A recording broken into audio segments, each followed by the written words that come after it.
Hey guys, what is up? It's Dusty here, and welcome back to another crypto video. Make sure you press the like button and subscribe if you like digital assets. And the question of today is, what would be the first thing you'd buy if it were to give you $1 million right now? So go ahead and comment that down below. I want to see you guys' answers. I want to see the crazy things you'd buy. So again, put that in the comment section down below. Now, the first thing I want to start off today with is a tweet of mine. The tweet read, "So, who exactly is worried about the XRP price? I'm not." And the reason I post that type of stuff is because I do care about the XRP price, but I don't really care exactly where it goes. I think upwards has a lot of good and bad sides to it, and the same goes for downwards. There's a lot of good, a lot of bad. So I do care in the sense of I would like to know exactly what's going on at what point, but really what direction, I don't really care, and I don't really worry at all about the price ever. So I kind of asked that question. It was kind of rhetorical, but all right. Skiffles01 here replied, and he said, again, anybody their own opinion, right? He said, "I am." David S. said that if they aren't successful by 2021, it'll be too late. And we are in the beginning of the end of Q1. So this, at first I thought it was satire, but when I read it again and then even again, I noticed that I think he's just trying to show us something that a certain person, David S., who I can only assume to be this David S. from OX maybe, frick if I know if it's somebody else, I couldn't find it, I don't know, has said something about XRP, possibly, couldn't find that either, but all right, an apparent David S. Has said that if they aren't successful by 2021, it'll be too late. And we're almost at we're in the beginning of the end of Q1, so this sentence can be ignored, but really the reasoning is, if it isn't successful by 2021, it's going to fail or it's going to be too late. I really don't get at all where that is supposed to be coming from, so I also really don't get it. Maybe I really don't get what's going on right there, but maybe I'm missing something. Maybe I got it all wrong. Maybe I'm completely missing the point. But yeah, I didn't get it. I didn't get it at all. It's supposedly a reply as well, but I don't get it, guys. You explain it to me in the comment section. Sunday's Digest: Bitcoin price crash and other news. Bitcoin price, CBDC roundup, week's Bitcoin and crypto news in brief. And finally, it's been hard to avoid the coronavirus this week, at least in the news, as the US confirmed its first death this morning. If it turns into an all-out pandemic, you'll be glad that you sealed yourself away and stocked up on Bitcoin. But you did do that, right? Well, we all saw Cardano founder Charles Hoskinson also state that during a pandemic, most likely the best hedge we could go for is going to be crypto. It's really independent of a lot of those factors out there that have to do with pandemics. I would actually state that maybe some issues could be coming for proof of work coins, which are, of course, mostly centralized in China. If there was a complete pandemic going on, it could be that, all the workers decide to quit at one point, and maybe they'll also stop their factories. Maybe something's going to happen to the electricity over there, which could in turn kind of break Bitcoin. But at the moment, I think none of that is a concern quite yet, and we're still doing pretty damn good. I also think a lot of people will not accept that, as they would lose a lot of money, and I don't really think the electricity could ever really go out in the whole of China. So yeah, I think Bitmain got themselves something right there. So CBDC roundup. Well, I think if you want to get the full story, this is not the best place, but the Bank of England's chief cashier voiced her support for a central bank digital currency this week, saying that governments must act fast to avoid losing out to tech giants such as Facebook's Libra. Meanwhile, China's proposed CBDC faced delays due to the coronavirus outbreak, although officials were still aiming to launch pilot in 2020. Although Canada has decided that it doesn't need a CBDC at the moment, it has put in place a blueprint for one just in case. All right, and then here's a lot of Bitcoin news for this week, or at least week's Bitcoin and crypto news in brief. YouTube continued its assault on channels related to crypto, this week suspending Ivan on Tech until after the May halving event. I'm so shocked. I'm so shocked with this type of stuff. And it really frightens me, guys. You don't even know how much this is hurting and scary and stuff, because a lot of these guys like me here have put tons, maybe thousands of hours into creating content, and it could just all get vanished. In this case here, supposedly he has a very long ban. I don't really get how a ban would be this many weeks, because the first ban is one, or I guess a warning. Second ban, second thing is a week. Third one is 2 weeks, and then the last one deletes your channel. I don't know how you could get one for like until after May, but still, it's not right, guys. It's not right unless the content's really like against the guidelines. But I think most of the time it's just good stuff. I don't get that. Craig Wright faces more questions about the purported Tulip Trust and bonded career, as the estate of David Kleinman wants to expose what it says are just more lies. Meanwhile, Binance ZZ called Wright a fraud in no uncertain terms earlier in this week, and also ZZ is now richer than the guys over at Bitmain. I also saw that in another article. OKX and Bitfinex were hit by a DDoS. Amid major loss for Ethereum this week, the community also came to blows over the approval of the controversial change in its mining algorithm. The programmatic proof of work algorithm is supposed to reduce the advantage of ASIC hardware, but it caused a big discussion online as to its implications. And talking about Ethereum specifically here, I had one article, I think it was here, or one tweet from the crypto poet who said, Ethereum decentralized exchange monthly volume hit all-time high.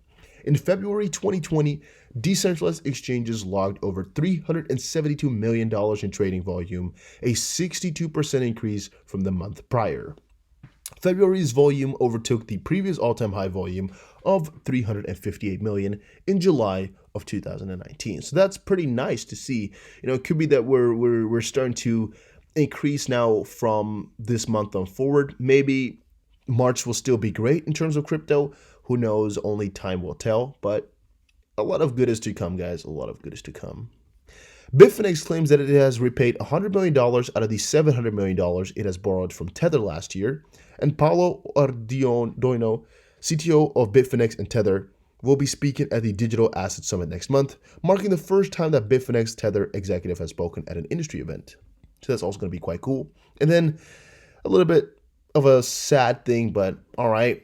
Warren Buffett appeared on CNBC this week, telling the world once again that he will never own cryptocurrency.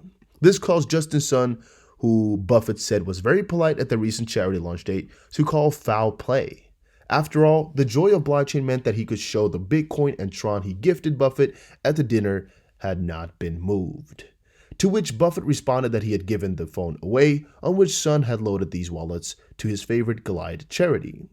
Surely it's time to stop trying to teach the old dog new tricks already, and he did a very smart move right there. Buffett was not taking this free Tron promo right there that he tried to put on him, right? Very smart move by Buffett, because what Buffett would have implied right here is that Tron and Bitcoin were the thing, right? That they were really good. I think also smart move from Justin Sun, but Buffett countered perfectly, or I guess repelled it, because what Buffett did now is just not accept the cryptocurrency at all, right? Just enforced it on him by giving him a phone which had wallets on there, and Warren Buffett apparently gave it away to his favorite charity. Now, he could own it on the low, who knows, but he said he's giving it away, and now to the public, he never has to admit that he holds or has any crypto, and Justin Sun can't say he has because he says he's giving it away. Very smart move, very, very smart.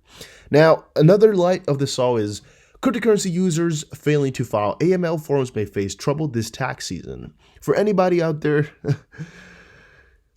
I think actually, no, for anybody out there, this is the scariest thing you could talk about, right? Taxes, because nobody likes them unless you're a tax guy on the opposite side of the spectrum who has to look at the applications. If you work for the IRS, go click this video away right now because I don't want you to watch. Well, of course, this is the most interesting season of the year, the most scary season of the year, and always a pain in the butt to go for. But yes, it's tax season, and right now, a lot of these crypto tax, I guess, dons or crypto tax audits, whatever guys over there who are really into crypto taxes, are kind of letting the opinion know that it's hard for people to file Bitcoin and crypto taxes correctly because the guidelines are just kind of weird, right? And in this case, there's also a report now and of course, scare that if you fail at the anti-money laundering forms, blah, blah, blah, blah, you could possibly get a $10,000 fine. And here it says, the report of foreign bank and financial accounts from 89838. These are massive. These are $10,000 penalties. Moment the IRS finds it, mails you a letter that you didn't submit an FBAR, which is what is exactly does it stand for now? I don't even know, whatever. That's another $10,000 penalty right there. That's big. That's ridiculously big, right? If you think about it, $10,000 just for not knowing something, or maybe not knowing how to do things correctly. And here's how it's all going on right now. The current implementation of AML/CTF regulations globally, this is what it's looking like. I guess you could throw a lot of it on smart contracts, I guess, because there's not really a regulation or guidelines found out there. So basically, if you put everything on smart contracts, there's a chance you're going to be fine, because it's only in Belarus, Malta, and Russia. But if you're not in any of those three countries and you throw everything as if you made all your money through smart contracts with a good lawyer, I think you'll be fine, right? I think you'll be fine. I don't know what most of these other things are, so I don't know how to help you there. Like, it's difficult. And the point is that a lot of these normal tax guys, how do you say it? Bookkeepers and accountants, yes, that's it. They don't know too much about crypto. They know about, doing your finance, but they don't know too much about crypto. And that's where you could go into the wrong season, even though you wanted to file all the taxes as you should have and still get a pretty hefty fine. Yeah. Luke Martin just posted on Twitter, here is a fun quote from the CEO of Ripple. Brad Garlinghouse has clarified, we would not be profitable. And by the way, before we continue, make sure you press the like button on this video and subscribe if you're into digital assets. And also comment down below what you would do with $1 million. Again, don't forget that. Okay. Brad Garlinghouse's quote was, we would not be profitable or cash flow positive, and then between brackets, without selling XRP, and bracket. I think I've said that we have now. End of quote. Then Luke Martin continues to say, dumping XRP on you is how Ripple stays alive. Which is actually a retweet with a comment from Martin Walker, who said, Financial Times reveals Ripple would be loss-making without sales of XRP. And then there's, of course, a tweet attached to it, or a source, or maybe a couple other things. I don't know exactly. Yeah, a link attached to it. The Art of Redefining Success, MoneyGram and Ripple Edition, yada, yada, yada. Well, Tron, of course, replied and said, so we're going to ignore Bitcoin miners regularly dumping more than 6 times the value of Ripple's peak historical sales. And speaking of Ripple's sales, are you aware Ripple has virtually stopped selling for months now? Well, I guess the last part, not completely what people want to hear right now, because again, we don't know exactly what's happening to all the money unless it's all been put into escrow again. I have not gotten an update yet for the last month. I've not checked it out at all. But talking about this comparison, I would say that Bitcoin miners actually, put in the work themselves, so to speak. Like they pay for the equipment and they mine it like anybody has the chance to.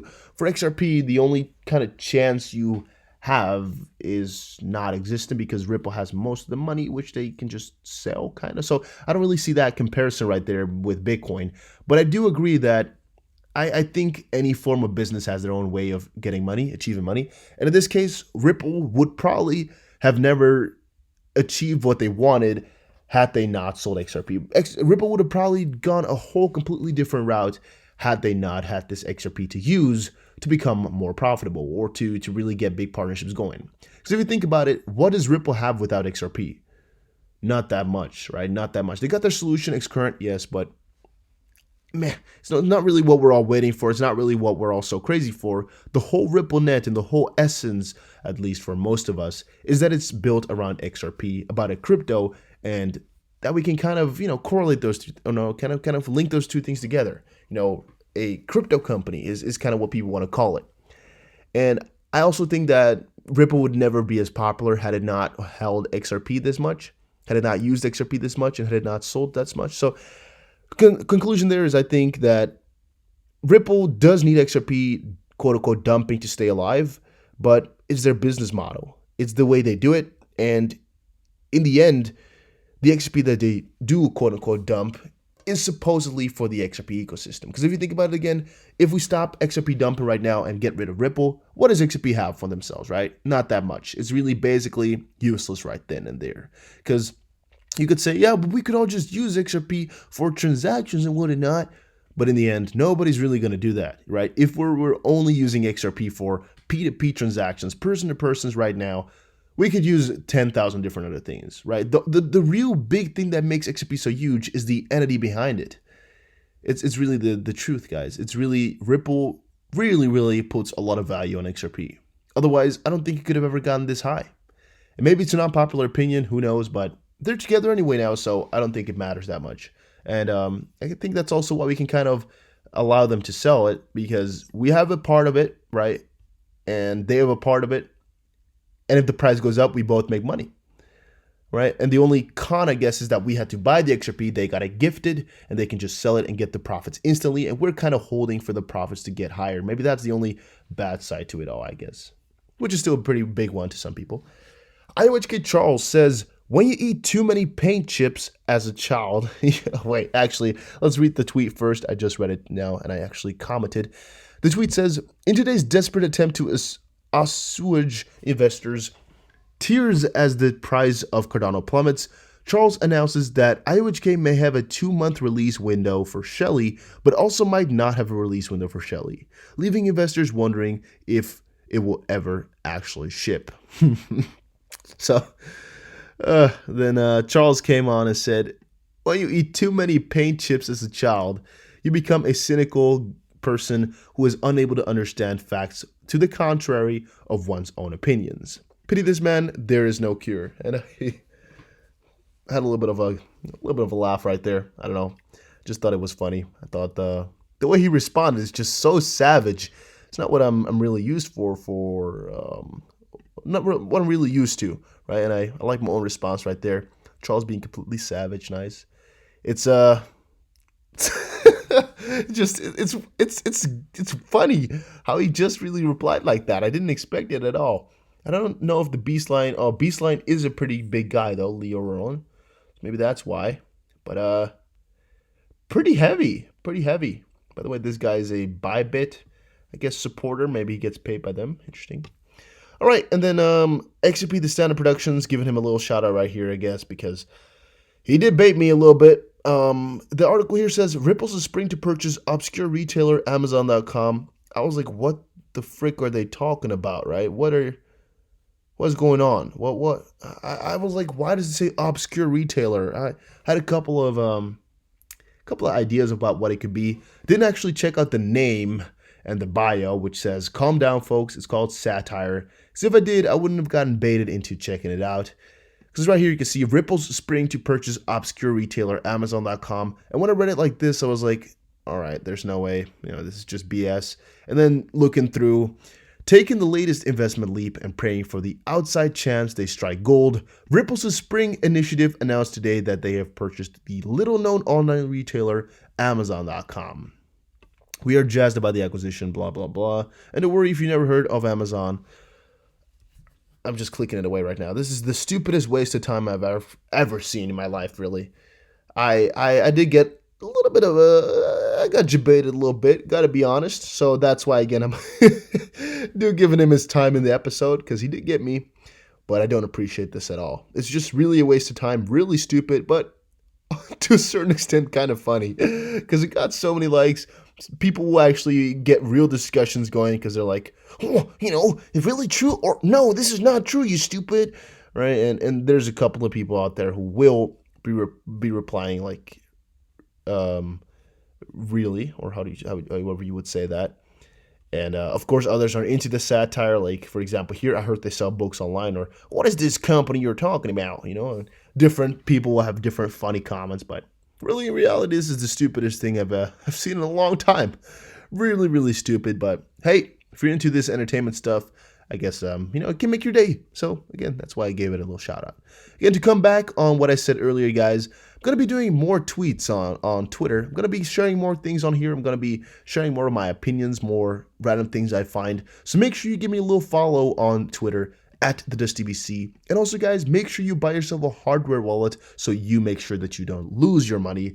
Just check the links in the description below. You can also check out the Discord, which is a cool platform where we can just talk with each other. You'll see, just check it all out. And I'll see you guys again in another crypto video. Take care, everybody, and have a very, very nice day.